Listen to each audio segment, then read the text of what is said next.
Hey guys, welcome to the Daily Word Bible Study, a plain and simple book by book, chapter by chapter, and verse by verse study through the entire Bible. We're in Acts chapter 22. Now, we're moving through now Paul's journey from Jerusalem to Rome. And in chapter 21, it's very interesting how this unfolded.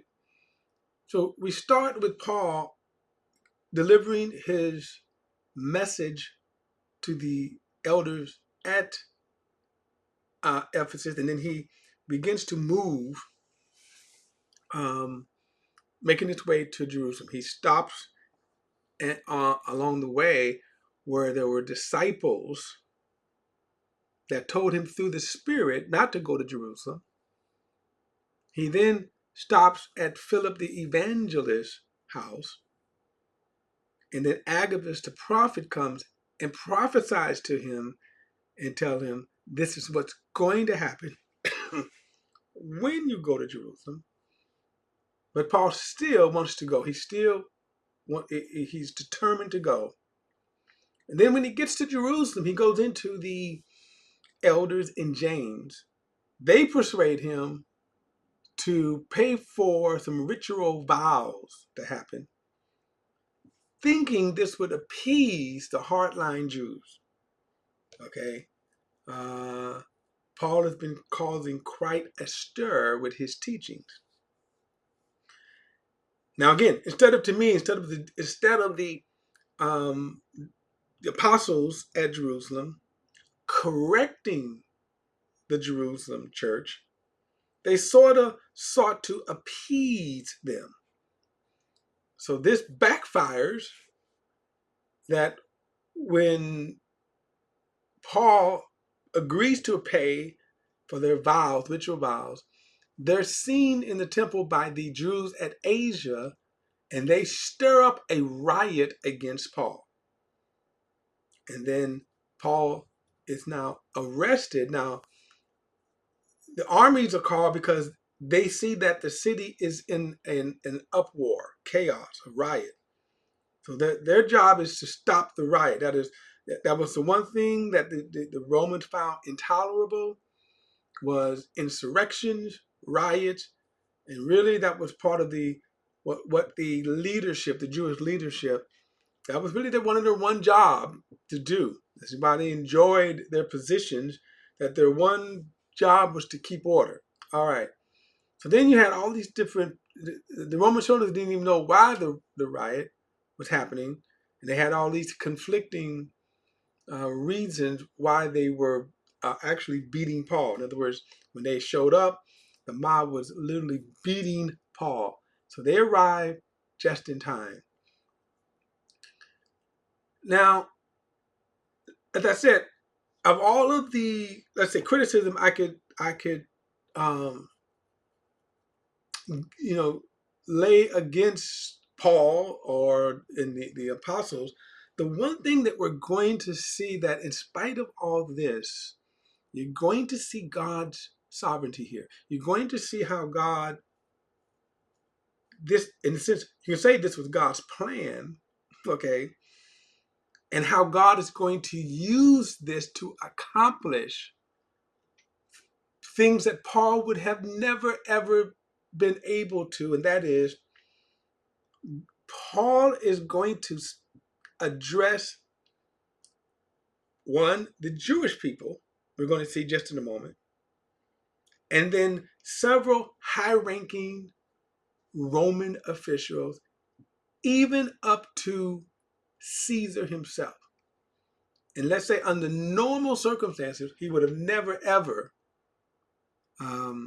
had that access to do that. Just like, for example, me, I would not have the access to go, I'm going to speak to Putin or North Korea's whatever his name is, right? And yet you're going to see how God is going to use these circumstances, and that Paul is going to be in a position to preach the gospel to the leaders, Roman officials. But first, you're going to see how Paul is going to, where did I? You're going to see how Paul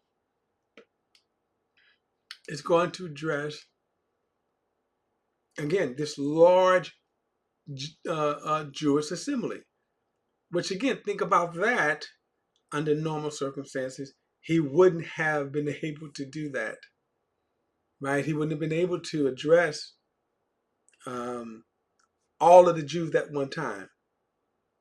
Remember, Jerusalem is filled with people who are there to worship. Celebrate the Passover.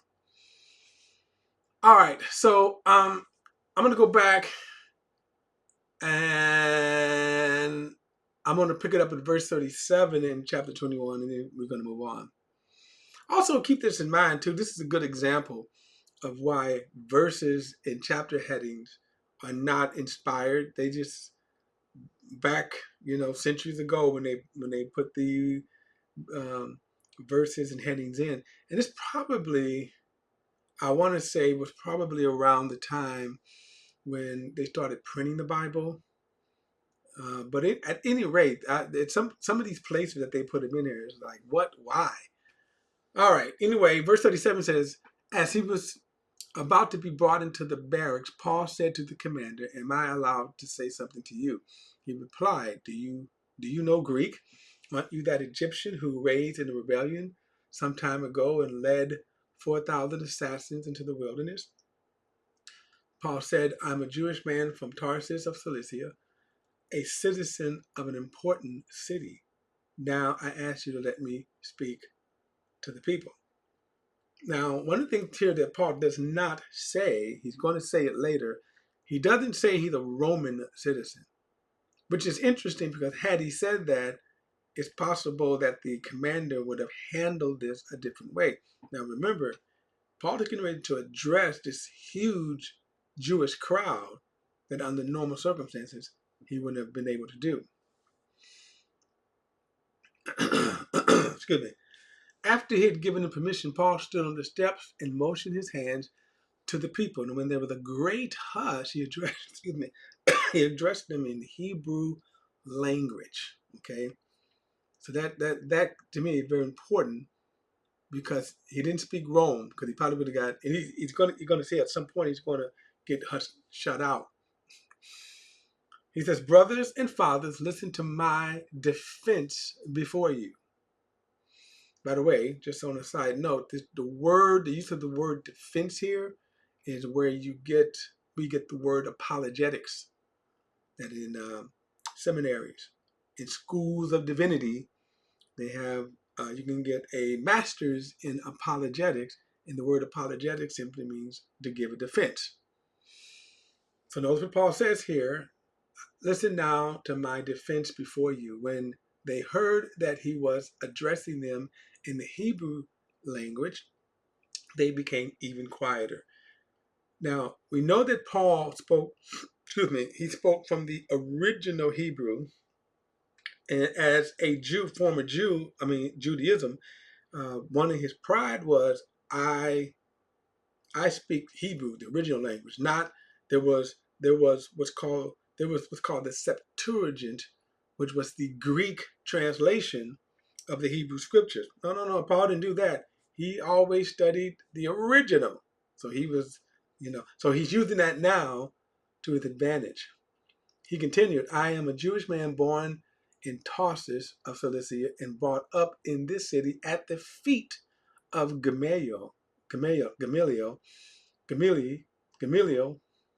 not low, but Gamaliel, and educated according to strict view of our patriotic law, being zealous for God, just as all of you are today. Now, a couple of things to unpack here. He's laying out his case. This is actually, you could say, Apologetics 101. He's laying out his case. He's also giving his credentials. He's also, and this is what you'll find in apologetics, he's also going to tell you some of the people he's connected with. So if you ever get into a debate, you always either, you read books and stuff, they will always kind of tell you this is, these are the people who agree with me. So by mentioning that, hey, he studied under Gamaliel, that carries weight because he was a very well-respected man. And if you remember back in Acts chapter 5, I believe it is, that when they wanted to beat Peter and John, Gamaliel was the one that said, look, you guys are going about this the wrong way. Let these guys go. If it's not of God, if what they're doing is not of God, it's going to fail. No, that's not true. But anyway, but they listened to him. So he was a respected scholar among them, or a rabbi among them, or a teacher. And Paul grew up at his feet. So then verse 4 it says, I persecuted this way. Now remember the term this way was how they referred to the movement, the Christian faith. It wasn't called Christianity. They actually called it the way. That I persecuted this way to the death, binding and putting both men and women in jail. Okay, so he's going to get kind of more details later, but notice, and those that were around at that time, they remember this. He says, as both the high priest and the whole council of elders can testify about me. So this was something that was well known. Not only well known, but sanctioned.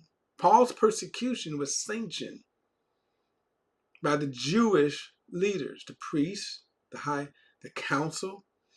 He said, after I received letters from them to the brothers, I traveled to Damascus to bring those who were prisoners there to be punished in Jerusalem. As I was traveling to Damascus about noon, an intense light from heaven suddenly flashed around me. I fell to the ground and heard a voice saying to me, Saul, Saul, why are you persecuting me? Now he's recounting his experience, his conversion, his salvation. I answered, who are you, Lord? He said to me, I am Jesus the Nazarene, the one you're persecuting. Now those who were with me saw the light, but they did not hear the voice of the one who was speaking with me. So they saw something, which means they could testify, or something happened. This great light happened, so something happened. Then I said, what should I do, Lord? And the Lord told me, get up and go to Damascus, and there you will be told about everything that is assigned for you to do. Since I could not see because of the brightness of that light, I was led by the hand by those who were with me and came to Damascus. Someone named Ananias, a devout man according to the law, having a good reputation with all the Jews, resided with me. Now you see how he keeps saying that. So this is one of you guys, he's saying. In other words, I'm not just telling you, Joe Blow, from, around, from another country. He says, Ananias, a devout man according to the law. Okay. He says, a devout man according to the law, having a good reputation with all the Jews residing there. So this kind of gives him validation, is what this is doing. He said, he came and stood by me and said, Brother Saul, regain your sight. And in that very hour I looked up and saw him. Then he said, the God of our fathers hath appointed you to know his will, to see the righteous one, and to hear the sound of his voice. For you will be a witness for him to all people of what you have seen and heard. And now why delay? Get up and be baptized and wash away your sins by calling on his name. Now, this is very interesting as he's speaking to, again, the Jewish people. And understand that they're listening to him, right? Ananias gives him validation. So when he says all of these things happen, Ananias, a devout man according to the law, and then remember, if you go back and remember in Acts chapter 9, that the Lord told Ananias to go. Ananias was first like, wait a minute, Lord, this man you're talking about, um, I'm not for sure if you're up on carrying the bench, but this man, had been very troublous for the church, and even now he's coming to Damascus with letters to persecute us. And God said, go your way, all right? Just go your way. He's a chosen vessel for me. So this is validation. And remember, one of the things about true apostles and prophets, and there are those that will say that there are no apostles like Paul. While I may agree to that to some degree, that is not to say that there are not apostles. But here's my point. I don't have to argue whether or not if there are and aren't. If you say that you are a true apostle or prophet, then look at what God will do to validate your ministry. Okay? It won't be you just coming up saying something and then we're supposed to just blindly follow you. Look at all of the stuff that God is doing to establish Paul's ministry. All right. Now he tells them to get up and be baptized and to wash away your sins by calling on his name. Okay. I'm not going to get into a big debate over this baptism here. I know a lot of people use this term to validate that baptism was what saved Saul. But you can argue, you can make the argument. I'm not going to do it here. He says, "Get up and be baptized." Then stop. That's one phrase. Then he goes on and says, "And wash away your sins." How do you wash away your sins? Notice he didn't say by being baptized, but he says, "And wash away your sins by calling on the name of the Lord." Now I get into the reason why I had to stop and look at that is to again, you could get into a whole bunch of debates over there, which I want in terms of water baptism itself. Paul got baptized. As the Christian church, we practice baptism. Look, as an elder in the church, I've baptized many people, been a part of baptisms. It's a wonderful ministry to see people when they're baptized and they make their confession to the Lord. So, all right, so get up and be baptized and wash away all your sins by calling on his name. And then it says, after I came back to Jerusalem and was praying in the temple complex, I went into a visionary state, and I saw him telling me, "Harry, get out of Jerusalem quickly because they will not accept your testimony about me." But I said, "Lord, they know that in the synagogues and after, I'm sorry, but I said, Lord, they know that in synagogue after synagogue, I had those who believed in you in prison and beaten." Now we're going to see later he tortured them too.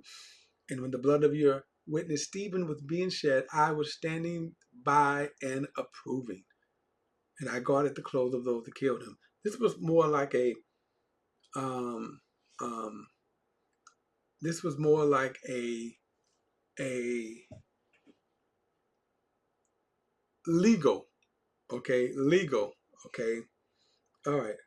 So he goes on. He says, in other words, he acted as an official witness of the death of Stephen. And then he said to me, "Go, because I will send you far away to the Gentiles." And they listened to him up to this word. When they heard the Gentiles, oh, that was it. And then they raised their voice shouting, "Wipe this person off of the earth. It is disgrace for him to live." They already tried that. As they were yelling and flinging aside their robes and throwing dust into the air, the commanders ordered him to be brought into the barracks, directing that he should be examined with a scourge so they could discover the reason they were shouting against him like this. And as they stretched him out for the lash, Paul said to the centurion standing by, is it legal for you to scourge a man who is a Roman citizen and uncondemned?" Now that saved him from that thrashing. It was horrible because, unlike the Jewish lashings. The Jews can only lay 40 stripes. In practice, they would do 39 just so they wouldn't violate the law and go over 40. The Romans didn't have such. They can give as many lashes as you want. And the idea was they were going to try to torture this, beat him to try to get him to say what's going on, even though, and the funny thing about it is no matter what he would have said, they wouldn't have believed him. But when he said that he was a Roman centurion, that saved him from that. Now remember, he didn't say he was a Roman soldier before to get him to speak to the crowd. But now that they're getting ready to lay some lashes on him, I'm a Roman citizen. Verse 26, and when the centurion heard this, he went and reported to the commander saying, what are you going to do? For this man is a Roman citizen. The commander came and said to him, tell me, are you a Roman citizen? He said, yes, he said. The commander replied, I bought this citizenship for a large amount of money, but I was born a citizen, Paul says. Therefore, those who were about to examine him withdrew from him at once, and the commander was too alarmed when he realized Paul was a Roman citizen and he had him bound. I'm going to stop here and pick it up. Well, the next day, he said the next day, since he wanted to find out exactly why Paul was being accused by the Jews, he released him and instructed the chief priests and all of the Sanhedrin to convene. And when he brought Paul down, he placed him before them. All right. So again, where they put these chapter headings is just kind of heroic. It's just bad. Anyway. Now, it's interesting, you go back, when you look at the times of that the Jews were, there were some Jews who were born Roman citizens, and then there were, and like this, notice what the centurion said, he purchased his citizenship. And there were, so with Roman citizenship, excuse me, obviously you could be born as a Roman citizen. Then in this case, you could go through a legal process of adoption. And then also you can buy it. Okay. Paul was able to, the man said, I bought mine. Because I think probably the Jews did not always have Roman citizenship. The Jews were a conquered people. They were conquered under the Roman Empire. But Paul said, I was born a citizen. Now, because of that, that could have been big, big trouble because the Roman citizens had rights. We get some of the ideals from our rights from the Roman in terms of what citizens' rights were. And the very fact that they arrested him, they could have been in trouble. All right, guys, don't forget to like and share this video and subscribe to BP, the Bible Perspective. And as always, if you have a thought or comment, add it to the comment section below. All comments are welcome, and I will see you in the next study.